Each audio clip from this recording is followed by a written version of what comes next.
Hello, how's your weekend? Yeah, it was okay. It was sort of rough, not really. Thanks for asking. Sort of rough. Yeah. So on Friday, so the relationship with my sister and I is like my older sister is just like sometimes really intense. There's a bit of like a cultural difference, not like super cultural, but more like she's the second oldest. She's my older sister. She's been in this like mom role for such a long time, and one of the major issues that we've had when it comes to talking to each other has always been like effectively communicating our problems, and then she jumps into like the mom mode of like wanting to solve everything for me.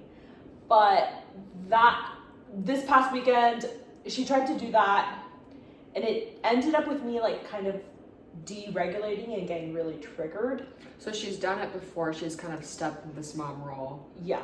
But this weekend she like specifically like it was more like she stepped more into that role, like even more, or No, not necessarily, but it was just like one of those moments where she did it again and I couldn't control my reaction to it as much.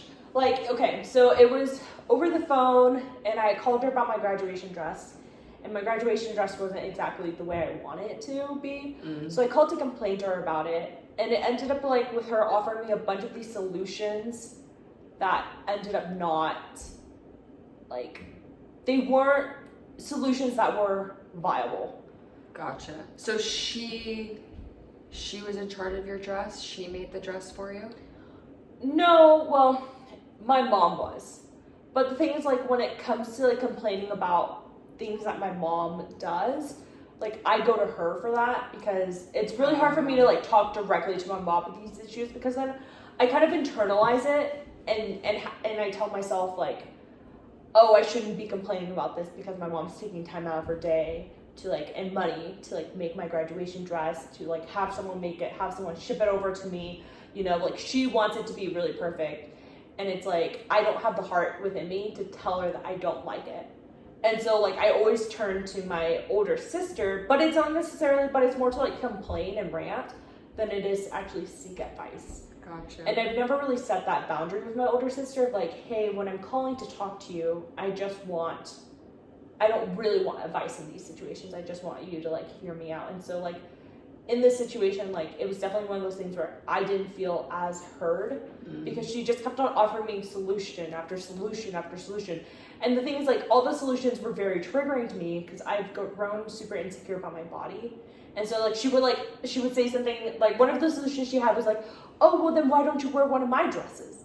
And I'm like, well, her dress is also custom made to fit her, and like so that wouldn't make sense. So it wouldn't make sense. Yeah. We have different body types. And then she was like, oh, well then you should wear one of our younger sister's dresses. And I'm like, that's even worse. Or a different size. Yes, it's even worse because she's even like skinnier and she's a teenager, and it just doesn't work out. Does it make you feel better about the situation? Yeah, it doesn't make me feel good about the situation. And if anything, like it definitely like triggered me because of this insecurity I have.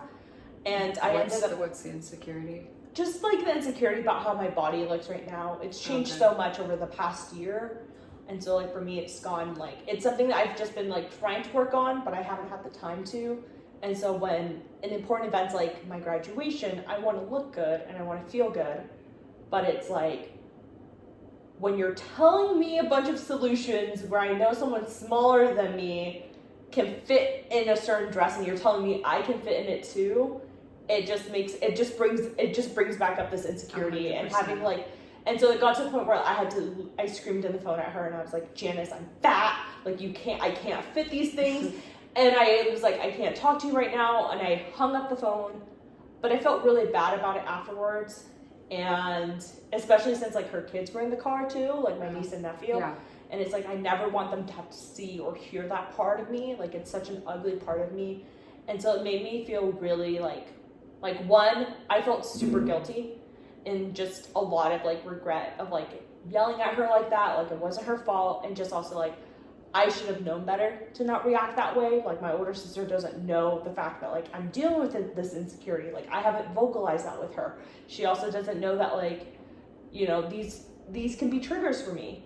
And so, like, I spent the entire weekend, like, sort of, like, internalizing that and just, like, I could have done better. I could have, like, you know, sort of, like, I could have been better. And just, like, criticizing myself a lot, I would say. Which, like, from what you've told me, I mean, it is your graduation dress. So, like, it is really important. So, like, if someone, like you said, is, like, telling you that you can fit into a dress that clearly is like a different size from you and trying to solve it that way, and you're like, no, but makes sense, like you want your graduation dress to look good. If you're already telling me that you're feeling insecure in your body, of course you want your dress to make you look as good as you want. You've worked hard. I mean, it shows, I feel like, how much you care about your sister, the fact that you're even saying like, oh, like, I don't want her to think this of me. Like, I see where she's coming at. She doesn't see that, like, this is a trigger for me. I feel like that just shows, like, how in tune, like, you are to just, like, just how she could be feeling. I feel like you're really good at seeing the other side to it. Yeah, I can see that. I get what you're saying. It just also means that, like, I put a lot of the blame on myself. And it makes me feel like I don't mean to, and I know it's like something like, even though I'm still trying to balance out the idea of like having compassion for her, but then also having compassion for myself. I mean, you explained the situation to me, like, how could you not get upset? Like, I would be like, well, this is my graduation dress, like, I want it to look good. You've worked so hard. The one time where you can look good and like present yourself in a good way. And we're all human, right? Yeah. Like, you're very aware of like the mistake that you made and that you could have handled it better. However, like, it's very understandable that you handled it that way. So it's like now, and you seem like you're able to like stay level-headed and like have a good like mature conversation with your sister to be like, hey, like, sorry, I'm assuming with graduation coming up, like a lot of stress. You're like, hey, sorry I reacted this way. I just really care about looking good in my graduation dress and like me looking good because I've worked so hard. It's like anyone who's gonna hear that is like, oh yeah, like, for sure. And if she doesn't like see it that way, you can have confidence like, oh no, like, I'm human, like, I made a mistake, like, I'm gonna work on like kind of centering myself before I like get heated in that conversation. But like, we're all human and like we do it all the time, you know? Yeah, I guess I can. Yeah, I see what you're saying.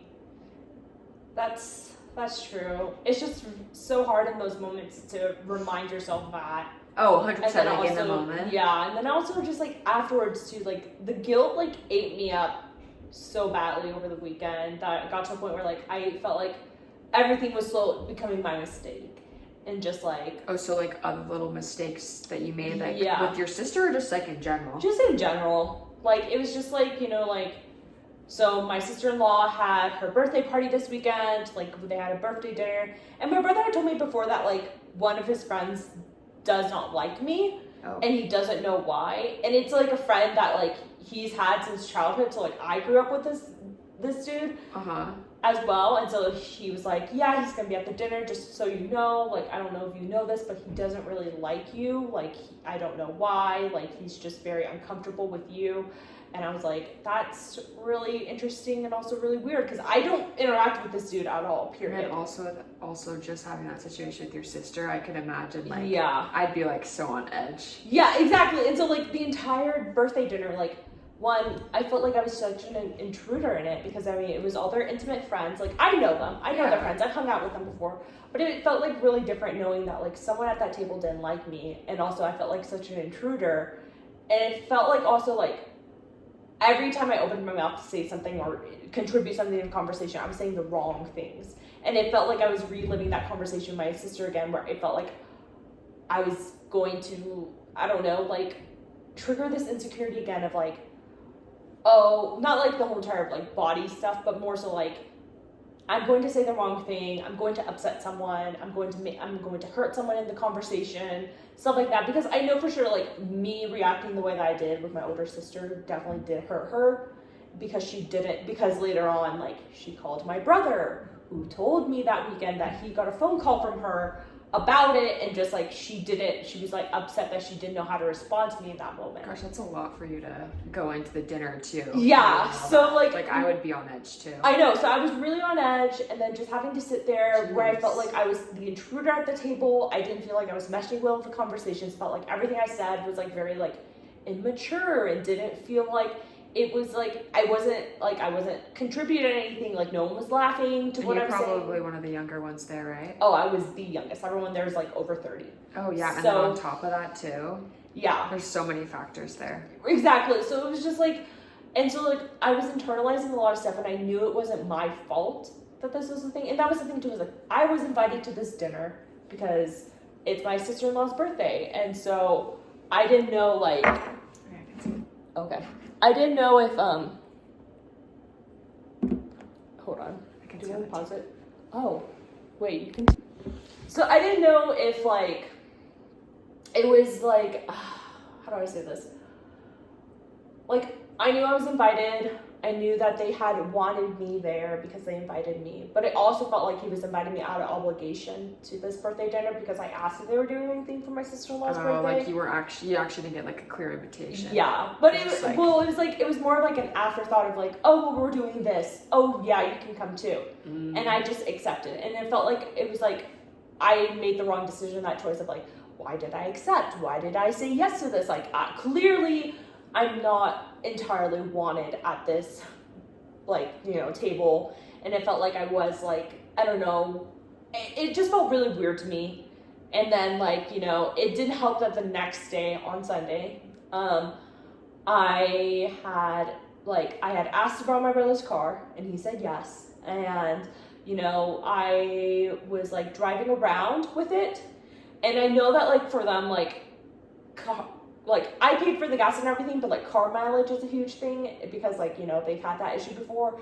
But like, I mean, they didn't outwardly say anything. I think I made it into a problem of like, I'm using up their car mileage too much. I'm taking advantage of them. And it didn't help that when I got back to Salt Lake, my sister-in-law was like super upset about something. And I don't know what. Like, I don't know if it was me. I don't know. It was. But it would be hard not to think that it was about you. Yes, exactly. Because of everything that's happened. Exactly. Yes, exactly. So it was like I get there, and the thing too was like the car that I used wasn't my brother's, it was hers. So like I didn't know if like me using her car was something that like she was upset about, and she was like so upset, like she wouldn't talk to me. She would walk out of the room whenever I was in the room. It was sort of like she kind of ignored me the entire time. And I knew she was like, and then at one point, like, you know, when I had first got there and I noticed that like one, I like asked, no one was in the house. Well, she was, but she was in their room. Mm-hmm. And I asked if everyone was there, no response. Went to the backyard, told my brother, and he told me to like, oh, go inside, see where Riley is, and see if you can like, you know, see if she needs help cleaning the house, because they were like deep cleaning their house. They were like doing a spring clean. And so like when I had gone to ask her, like knocked on their door, asked her if she was there, asked her if she needed help, she kind of like snapped at me. Mm. And then the entire day proceeded to like ignore me, avoid me. Yeah. And it was just like, and I mean, like my brother later texted me, was like, hey, sorry, like Riley and I are going through like a hard day right now. So like that text just made me realize like, hey, maybe it's not about me that she's mad at, but like all the actions. Yeah. I feel like you believed it when you saw it? Yes and no. I think like, yes, I like, okay, mentally, I knew it was good because I was like, it was affirming this idea of like, it wasn't my fault. Like, this isn't about me. But like, also another part of my brain was like, it is your fault. This is about you. Like, you're like, you know, maybe you shouldn't have borrowed the card. Maybe that contributed to her bad mood. Maybe she needed it and couldn't stay. And so it was just like a lot of like internalizing their issue and making it into my own issue. Seems like you're very aware of like what you're doing. Well, I mean, like, yes, but it's also like hard to fix because it's like one of those things where it's like I'm aware of it, but I can't change the way how I feel and like think about it. And it's hard to like tell your brain right when those feelings are so intense to be like, wait, no, this isn't about me, because like in the moment, I mean, it sounds like you have this desire to like make people feel comfortable and not be an inconvenience to them? I would say so. Yeah. So it'd be Pretty so hard. spot on the nose You're there. like, yeah. So it'd be hard, like, especially given, like, the stress of graduating, the thing that just happened with your sister, you feeling bad about it, knowing that the stress of the mileage and using their car, you going to the dinner, knowing that, like, your friend is, like, there's so many things, like, I would be feeling that way too, like, genuinely. Thank you for saying so. Yeah, it's just,